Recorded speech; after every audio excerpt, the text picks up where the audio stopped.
Kota Duin, Armenia, perbatasan Azerbaijan, menjadi saksi bisu kelahiran ksatria muslim kenamaan yang di kemudian hari melahirkan pahlawan agung pembebas Al-Quds dari cengkeraman tentara salib dan Mesir dari pengaruh dinasti Syiah Fatimiyah.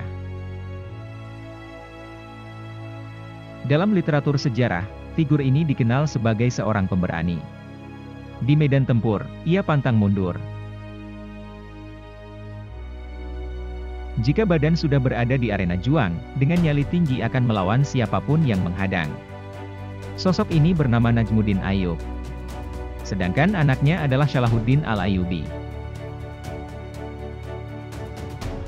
Buah jatuh tak jauh dari pohonnya, demikian kata peribahasa masyhur untuk menggambarkan figur Salahuddin Al-Ayyubi.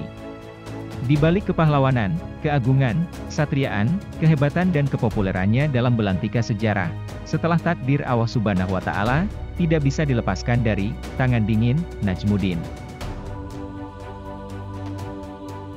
Figur ayah yang memiliki nama lengkap Ayyub bin Shadzi bin Marwan bin Yakub Al-Amir Najmuddin Abu Al-Shukr Ad-Duini ini, dengan ketelatenannya, dan juga atas dukungan istri dan saudaranya mampu mencetak kader brilian yang sumbangsihnya bagi umat Islam begitu besar. Apa peran Najmuddin atas kesuksesan Salahuddin? Sebelum menjawab pertanyaan ini, perlu diungkap terlebih dahulu sisi-sisi istimewa dari sosok Najmuddin yang kelak berpengaruh besar dalam kepribadian Salahuddin. Menurut beberapa sejarawan Muslim yang menulis biografi beliau, sebut saja misalnya, Ibnu Katsir, Ibnu Hilikan, Salahuddin Halil, Majid Arsan Al-Kailani, Muhammad Shalabi, memiliki keistimewaan yang mumpuni. Setidaknya, bisa dikerucutkan menjadi 3 kata kunci. Pertama, taat agama. Kedua, pemberani. Ketiga, dermawan. Dari 3 hal ini, penulis akan mengurai peran Najmuddin yang sukses dalam mendidik pahlawan sekaliber Salahuddin Al-Ayyubi. Najmuddin dalam sejarah dikenal sebagai pribadi yang taat beragama. Al-Hafidz Ibnu Katsir dalam Al-Bidayah wa Al-Nihayah, 1408-12-337, mencatat bahwa beliau rajin beribadah. Maka tidak mengherankan jika Muhammad Shalabi, 2008-230, ketika membicarakan perangai Salahuddin, beliau menyebut dirinya adalah pribadi yang sangat menjaga ibadah dan takwa.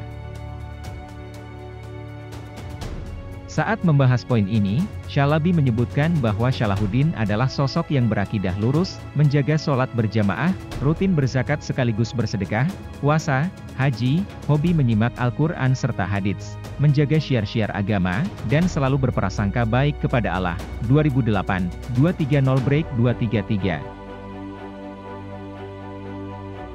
Saat membahas poin ini, Shalabi menyebutkan bahwa Salahuddin adalah sosok yang berakidah lurus, menjaga sholat berjamaah, rutin berzakat sekaligus bersedekah, puasa, haji, hobi menyimak Al-Quran serta hadits, menjaga syiar-syiar agama, dan selalu berprasangka baik kepada Allah. 2008-230-233.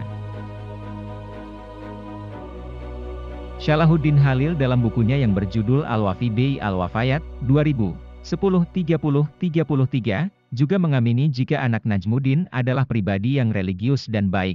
Salah satu yang berperan besar terhadap ketaatannya dalam beragama adalah ayahnya sendiri. Lebih dari itu, berkat didikan ayahnya, menurut catatan Muhammad Syaim, Salahuddin mampu menghafal Al-Quran ketika berumur 10 tahun.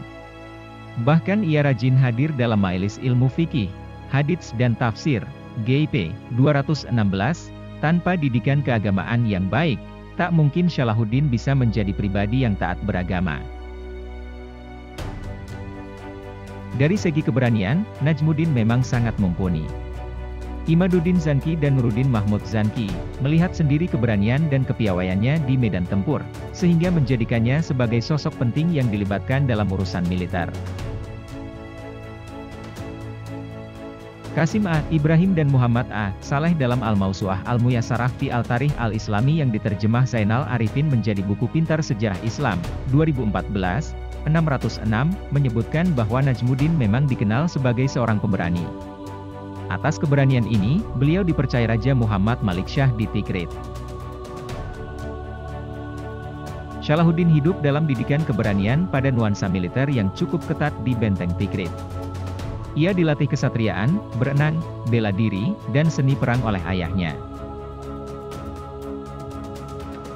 Dalam buku yang berjudul Dari Penakluk Yerusalem hingga Angka 0, Republika, 89-90, disebutkan bahwa sosok ayah dan paman, Asaduddin Shirkuh yang juga merupakan panglima tangguh yang mendapat kepercayaan dari Raja Nuruddin Mahmud Zanki, mempunyai andil besar dalam mendidik Salahuddin menjadi ksatria tangguh.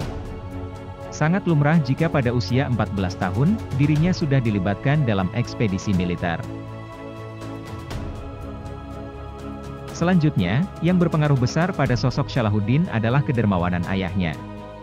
Salahuddin Khalil dalam Al-Wafi bi Al-Wafayat, 2010-30-33, menyebut figur karismatik ini sebagai orang yang dermawan. Ibnu Katsir pun mencatat tentang kedermawanannya. Beliau rajin bersedekah dan menolong orang yang kesusahan. Pantas saja di kemudian hari, Salahuddin juga mewarisi kedermawanannya. Begitu dermawannya, sampai-sampai menurut catatan Syalabi, ketika Salahuddin wafat, meski sebagai penguasa, dalam simpanannya hanya tersisa perak berjumlah 40 dirham Nasyiriyah dan emas hanya 1 gram syuri. 2008, 238, kekayaan yang dimiliki Salahuddin hampir habis untuk kepentingan agama dan sosial. Sebenarnya masih banyak sisi istimewa Salahuddin yang terinspirasi ayahnya, namun ketiga hal berupa ketaatan beragama, keberanian dan kedermawanan, paling tidak bisa menjelaskan bagaimana peran Najmuddin dalam mendidik Salahuddin sehingga menjadi pahlawan legendaris yang dihormati baik oleh kawan maupun lawannya, demikian juga muslim maupun non-muslim. Sehingga tidak heran jika Charles Hillenbrand, guru besar studi Islam dan Bahasa Arab Universitas Edinburgh, dalam buku Teclusade, Islamic Perspectives yang diterjemahkan Heriadi dengan judul Perang Salib Sudut Pandang Islam menyebutkan, di antara para pemimpin kaum muslim yang terlibat dalam Perang Salib, Saladin, Salahuddin, mendapat posisi yang terhormat di dalam biografi ilmiah modern. 2007-17. Sosok seperti Gibb, Ehrenkreutz, M.C. Lyons dan D.E.P. Jackson di antara sekian contoh orang barat yang memujinya.